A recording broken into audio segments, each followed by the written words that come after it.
Safe? Yeah, we all right. I got some anxiety, but we packing these bags and getting ready to go to the studio. If y'all can just pray for us, please. We're praying hard. We got you, God's got you. Always praying. Army strong. All right, we'll check in a little bit. Love you guys. Love you guys. Love you, stay safe. Love you. Love you, be safe. People that need help. Speaking on the situations from Chino Hills and from... CPS reports say that it began when I was 3 months old, but I remember very clearly at 4 years old. It's the first time that somebody hurt me and I didn't have drugs. It was the first time I was awake and I knew what was going on. I was at my babysitter's, and out of all the kids, she kept bringing her boyfriend around me. She kept telling me to come sit in the room on his lap, talk to him. And one day I got really irritated that he kept trying to touch me, so I started fighting him, and she beat me. She beat me, and she told me that he was going to do whatever he wanted to do anyway, so she locked me in the room. And when he stopped, she took my stuff, and she threw me outside in the driveway in Ritchie Canyon until my 2 biological sisters got off the school bus and they found me. I was in shock. I just sat there. And the bruises were so bad. The pain was so bad, I didn't know what to do with myself.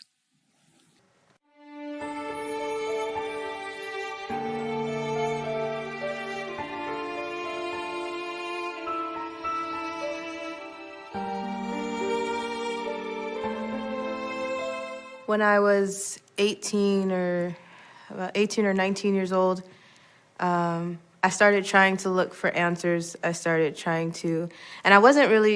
know who my mom is. I don't need those answers. My former last name it means nothing to me.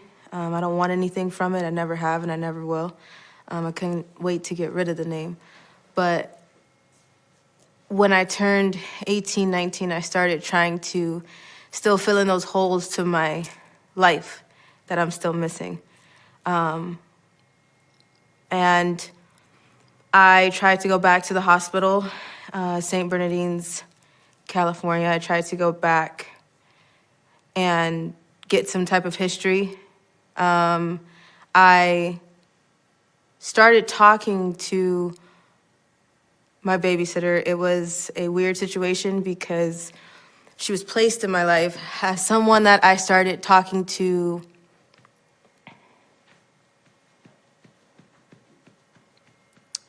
in a relationship type way. I didn't know who she was. I didn't remember her. Excellent. Hey, quit playing with yourself. Okay. I can hear every time you squeeze that thing. All right. Well, you know, I don't know where to throw this. Quit playing with yourself. That stopped a while ago, but you know, here we go. I don't know where I can't. I would toss it. I can't see anything, so you know, I'm just gonna get low. Okay, I can see it.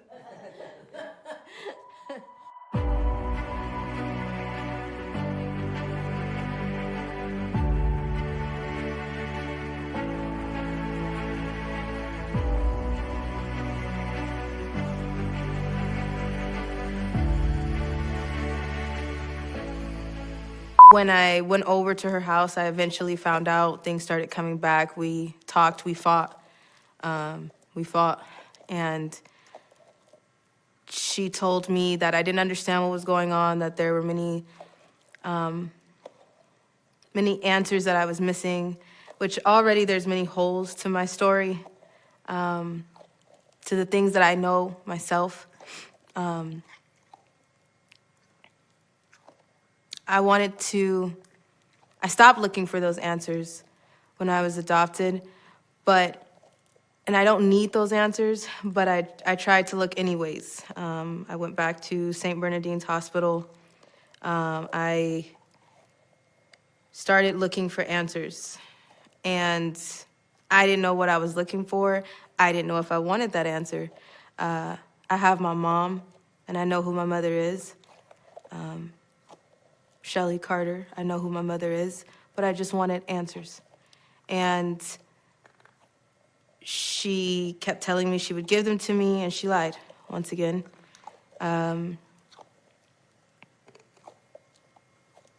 Everybody thinks that it's your elite predators, your celebrities, your blue check mark, your political suits, your very credible people that you're supposed to be scared of, or you think that that's the only people that are involved in corruption, like Child Protective Services or secret societies, military and government corruption. You think that that's it, and it's not. And that's what they want you to think. They know that you don't know. But it's not just your elite celebrities. It's your everyday people. It's your lawyers, your doctors, your pediatricians that you take your children to, your everyday neighbor, your teachers, your daycare facilitators. My babysitter had the keys to the elementary schools in her area. My surrogate, I don't call her a mother, but my surrogate, she took her to court. She went to court with it, and she lost the case. And then I wondered, what did I do? What did I do wrong? Why did everybody treat me like I did something wrong at 4 years old? Why did everybody treat me like it was my fault? In the courtroom, they made her shake her purse out and give her the last bit of change that she had in her wallet because she said she didn't give her the rest of the money for that day. And then she took me home and beat me because she lost the case.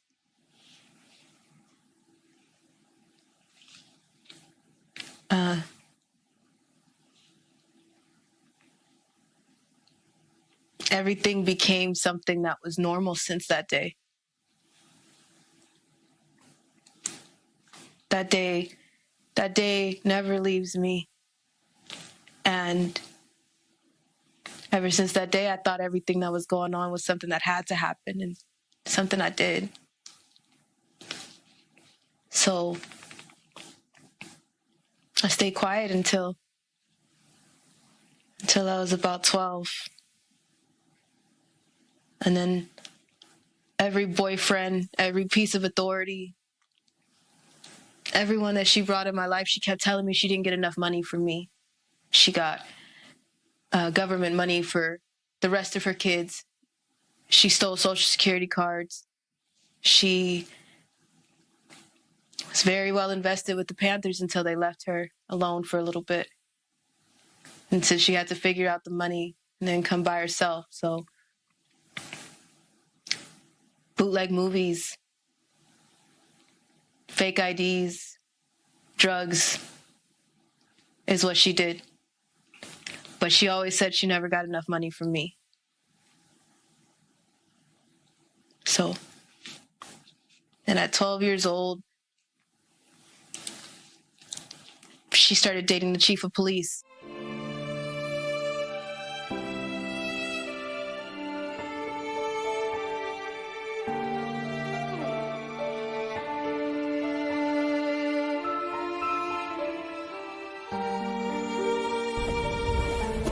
Hi, my name is Allison Carter. I have a cop pulling me over. I just want to know that if he's ran my license plate, I just wanted to make sure. I just don't feel safe. I just wanted to make sure he ran my license plate. You just scared the fucking shit out of me. I'm not trying to do that. You were following me for a long time, I slowed my ass way down, and you slowed your ass way down. You scared the fucking shit out of me. Calm down, right Mom. now. It's okay. He really scared us. He's been following us for a while. You went over that solid white line, okay? Now I didn't know if you were I am going towards 366. Because I was trying to see if you were fucking following me, dude. Okay. Do you have driver's license on your equipment? Yeah. Is this your car? No, we're not driving. Hang on one second. Did you call us? Did you call us in, sir? I just want to make sure you called us in. And I'm on the phone with 911 right now. I just want to make sure you called this in. Called what in? Called this in. Pulled over. What are you, a state trooper? Yeah. Yes, he's a state trooper. My Are you brother's a Officer trafficking McDaniels? survivor. We get fucked with a lot. Are you Officer McDaniels? No. He's not Officer McDaniels, ma'am. Okay. We are on the road. We have had, I'm stepping out of my car with my hands up because I'm not sure. I'm just stepping out of my car with my hands up. My grandma's sitting here in the car. We have been pulled over once again. I have already called 911. Please screen record this video because it makes no sense. This officer has now pulled us over and has said that the reason why he pulled us over, please stay on Facebook, screen record, make sure with my mom. She's on my Facebook Live right now, and she's inside this trooper's car. He has tailed us for over 10 or more minutes. We thought someone was following us, which he was. She speed up, she slowed down. We did everything that we needed to do to make sure that he was following us. Now he's saying that she committed some type of traffic stops or traffic violations.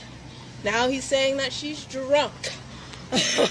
My mother does not drink. I put that on everything that I love and my grandmother's grave, that my mother does not drink or do any type of drugs.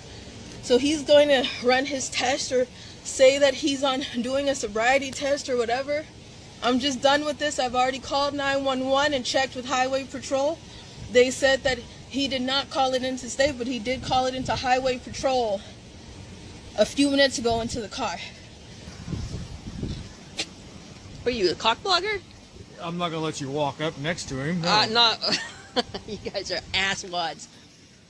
You guys fucking suck. All the brotherhood.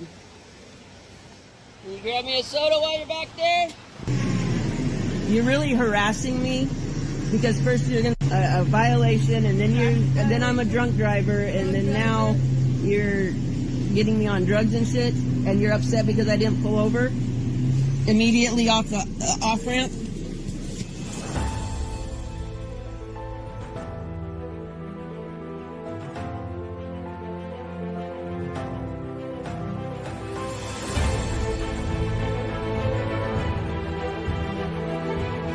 What do my notes have to do with the drug stop or an alcohol stop or anything else? Nosy ass. What does that have to do with anything? You're looking for what? What are you looking for?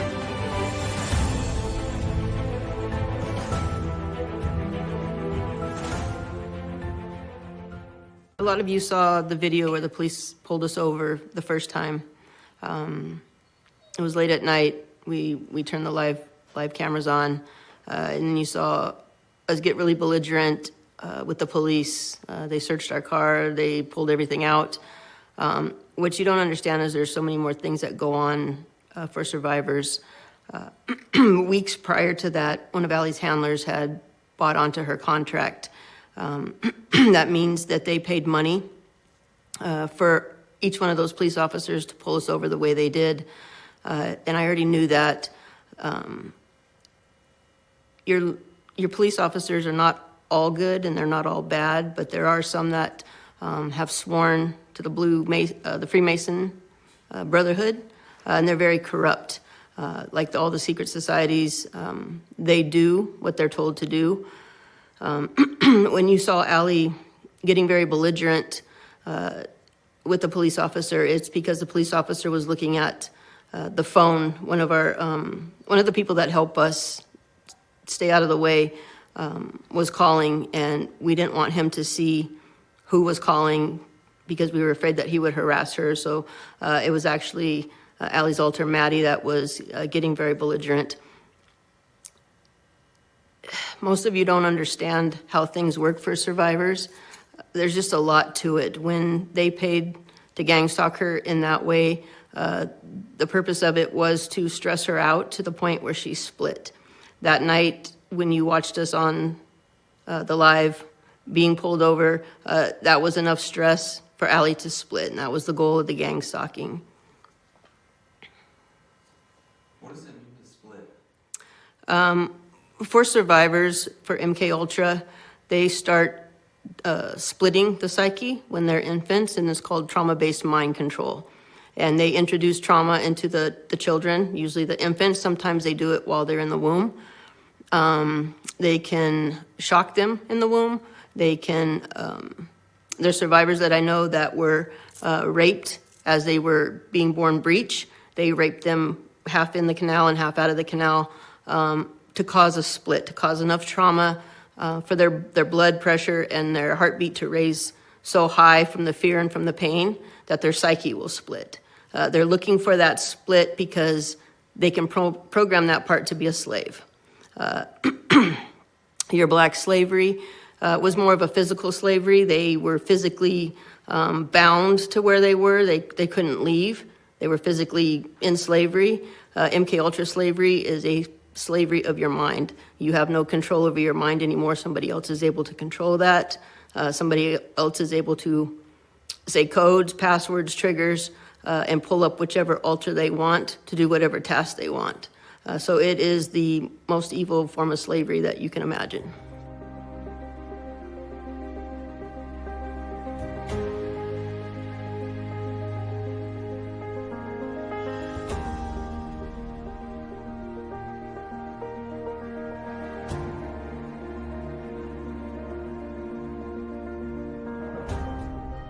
And he would come in my room at 4 o'clock in the morning, every night like clockwork. He was a married man, and he didn't come over during the day except for maybe twice. But he would come over at 4 a.m., 3 a.m.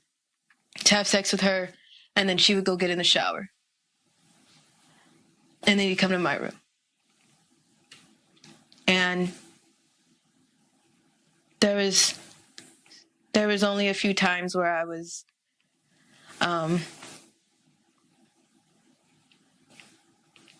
I was raped in my own closet in Reno Valley, California, off of Sagebrush Court, off of Nason Street, in the townhomes right across from the high school. It was too many times in my own closet, and I started to run. I had enough. And he would have his friends come pick me up, and they would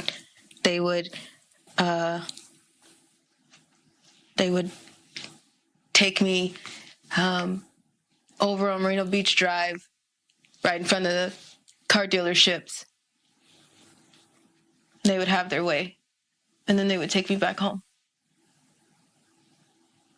until they got a trap house on Nason Street. They would bring other kids. Nobody questions the cops. Nobody questions why their cars are parked the wrong way.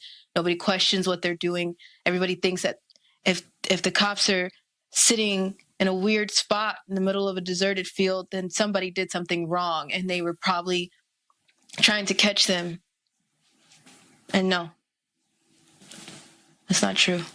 I tried. I tried to run. I tried to scream. I tried to fight. And they would just put handcuffs on me. And then I had enough. I tried to kill myself.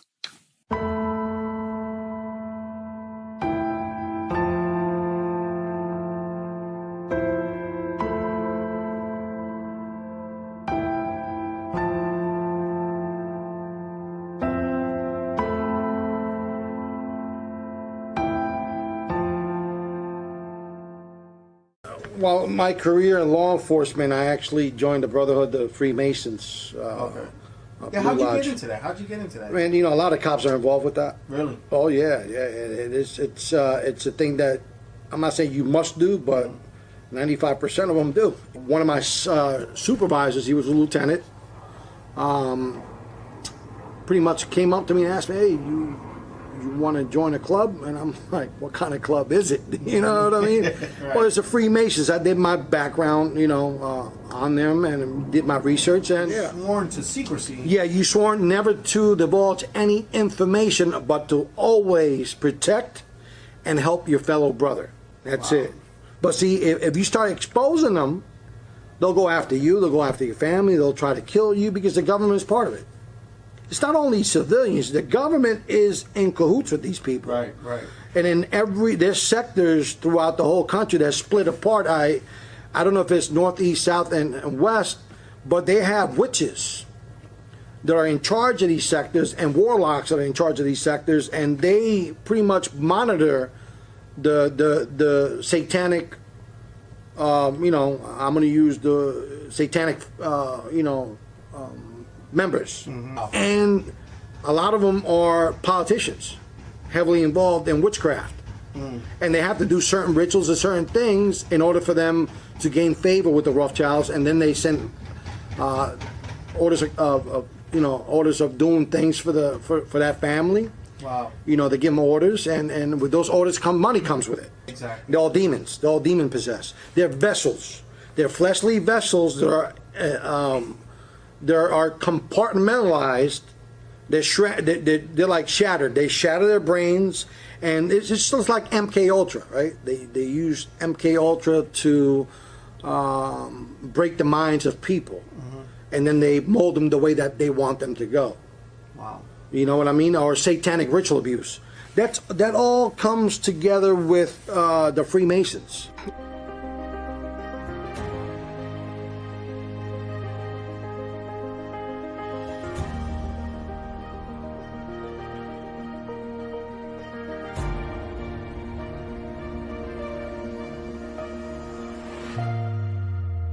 I want you guys to think about your mental hospitals. A lot of your horror movies are based around asylums, mental asylums. Most of us know that there was tortures that went on in the mental asylums, lobotomies, different types of things like that. Those things are real. A lot of your MK Ultra survivors have been through mental hospitals. A lot of them get put back into mental hospitals to reset their programming if it starts to break down. A lot of your survivors have been raped in mental hospitals. A lot of them have been put in dental type chairs for programming and resetting purposes. Most of the survivors that you come across are going to be terrified of the dentist, and there's a reason for that. They use a lot of medications for programming as well. For instance, your CPS kids will all be on different types of medication. If you go buy a medication and you pull out that pamphlet that comes with it, there's a big long thing with risks and side effects and those type of things. They have to test those medications on people, and they test them on the people that are in the mental hospitals. They test them on the children in CPS care because they can give them the medications and find out the side effects and use them for experiments. So there's so many layers of things that are being done. It's just the worst evil that you've ever seen. I went into mental hospitals.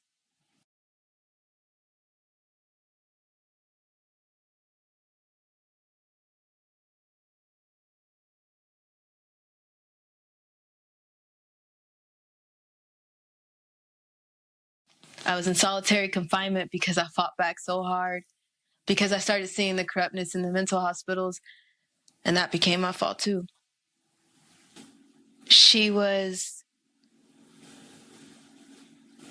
in the hospital when I was about 7 or 8 years old. I was going to Boniol Elementary in San Bernardino, California. I also went to Del Rosa Elementary in San Bernardino, California. But at the time that I was going to Boniol, she was put into Patton, the hospital for the criminally insane. I don't know why. And I don't remember.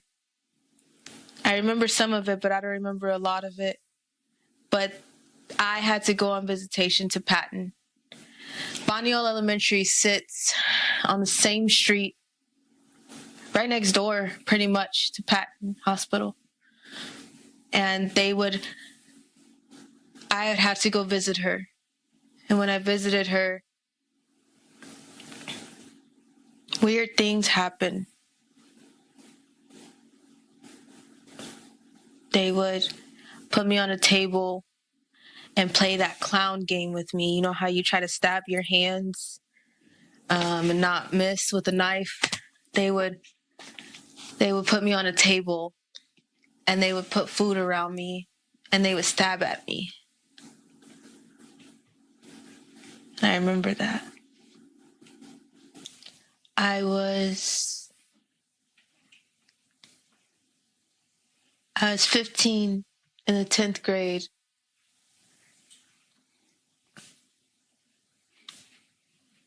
By the time I went into Child Protective Services, first I went to Riverside ETS and Chino Hills Mental Hospital. I was in Chino Hills for a month in a psych ward. The nurses there and the psych ward had a system, and they knew that everybody was on medication so they could get away with things like sexual abuse, pictures, writing fake things in the chart but discussing it over someone's bed. And because they thought you were high and drugged, they didn't think you'd remember. But I wasn't supposed to be on medication. I was given medication, but I wasn't supposed to be on it. There was no reason. And one night I was awake when 2 nurses came in the room. My roommate had sliced her arm. She sliced it from here down. And they used to always have to change her bandages because she would try to reopen them at night. And I never understood why. She would scream and she would try to reopen them. I'd wake up in pain and I didn't know why.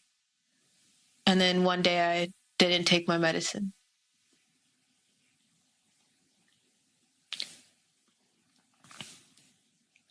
And the nurses came in our room and they were talking over our bed about changing the charts. About nobody would believe the kids because they're already crazy.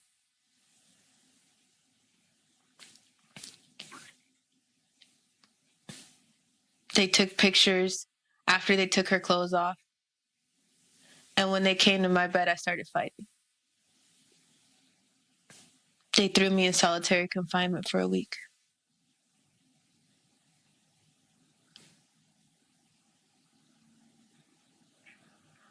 I wanted to die. I remember the social worker coming out and telling me that they were going to send me back to my biological mother. And I remember telling them that if whatever happens, just know that I'm coming back in a body bag. Because I know that somebody is going to get a hold of me, and nobody wanted me to tell the truth. So they put me in foster care.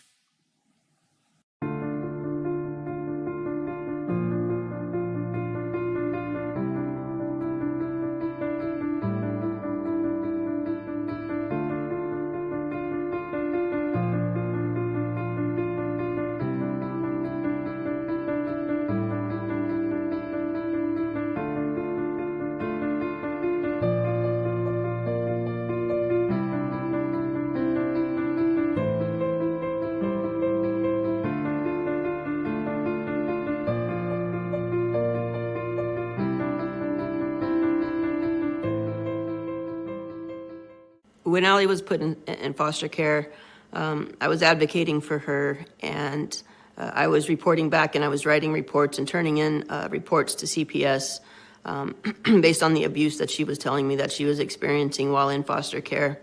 At first, they embraced me, and they were allowing me to have visitation with her.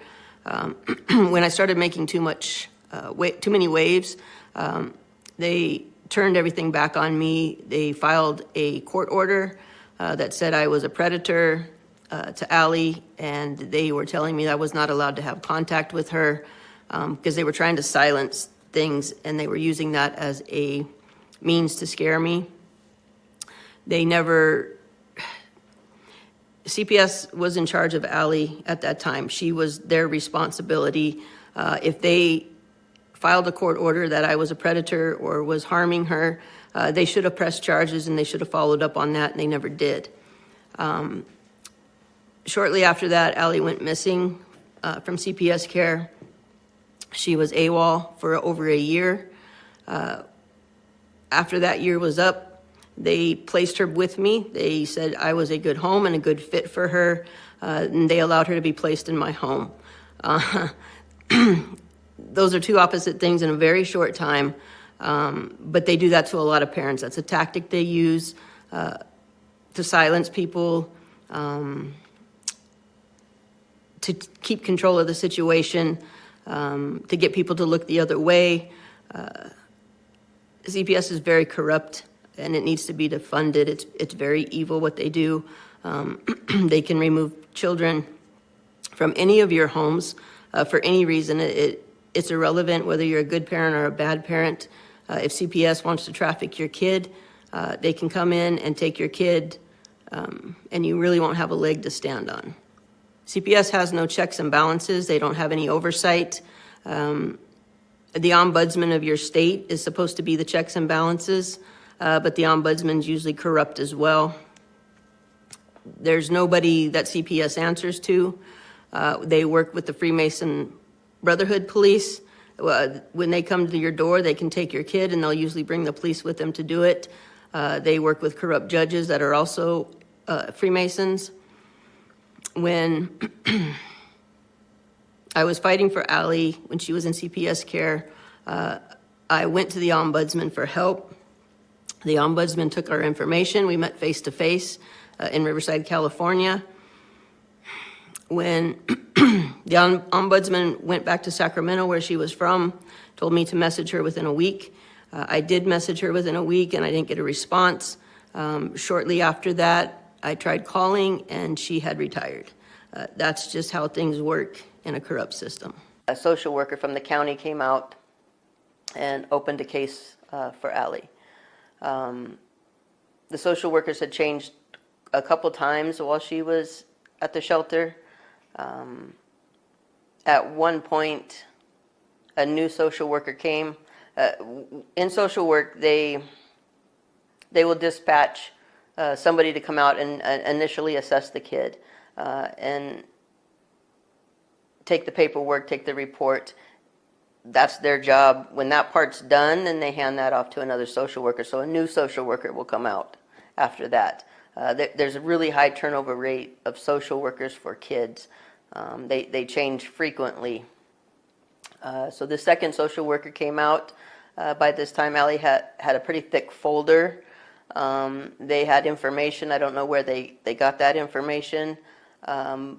But that social worker was very prejudiced toward Allie. She had not met Allie yet. She had not spoken to her once. But she told me, and she told the other social worker, the other counselor, that Allie was oppositional defiant, that she was a troubled child, and she already basically had an opinion made up of who Allie was.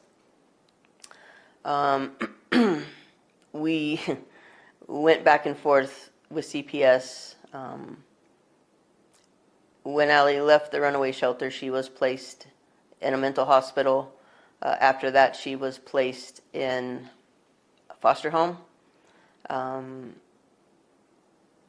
There was a lot of abuse going on in the foster homes. At that time, I had a good rapport with the social workers because I was advocating for Allie. At one point that changed. They got very irritated that I kept reporting problems and making waves and making reports because that was forcing them to move Allie to different homes. In a year's time, she was in 19 different homes and attended 19 different high schools. So it wasn't too long before the social workers were not really happy with me, where they were allowing me to have visits with her so I could take her for a soda, take her for an ice cream, whatever. They stopped that, and then they turned on me, said I was a predator, tried to they put it into a fake court order that I was not allowed to contact her. But Allie kept contacting me, telling me, you know, this is what's going on. Can you help me? And I was bound by duty to do the right thing. Even though I was being threatened by CPS, I chose to do the right thing.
The first home,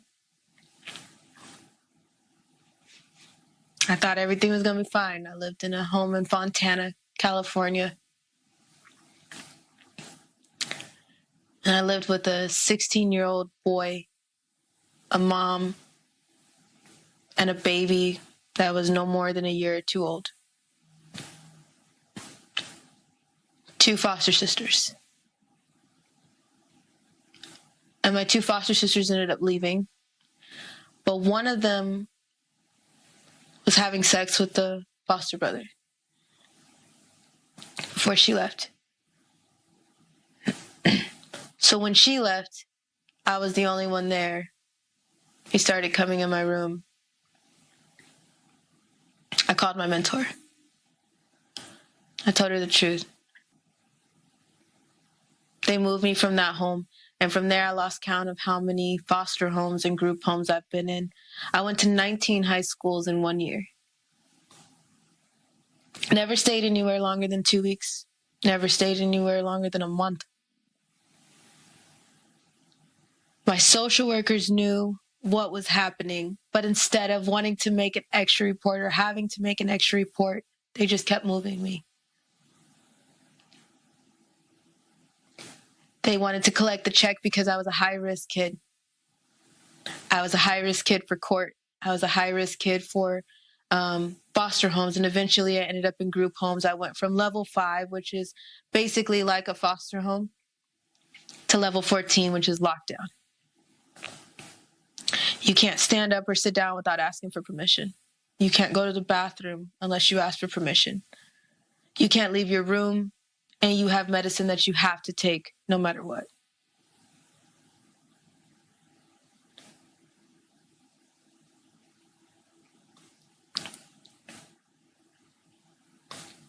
And then I met my pimps. And I started talking to someone online. And I thought that I met him and he was going to be my boyfriend and I'd have this relationship. And I was with him for a little bit. His name was Keith. He was everything somebody like me needed in a time where nobody gave a damn and everything that I owned was in a trash bag and moved from place to place to place. And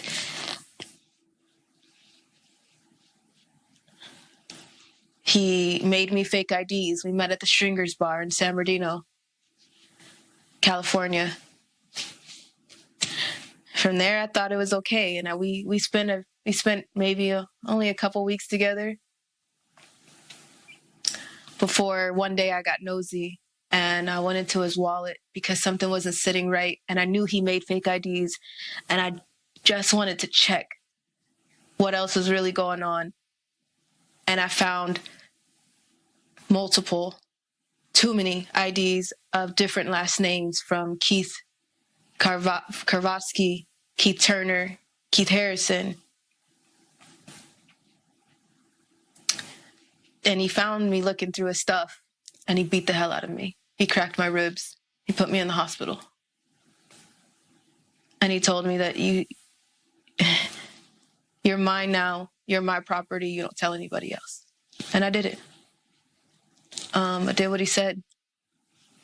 And it went from little jobs in a car to elite jobs and elite parties, orgies that were with celebrities, the Getty Los Angeles Museum, traveling to the Buckingham Palace, military bases,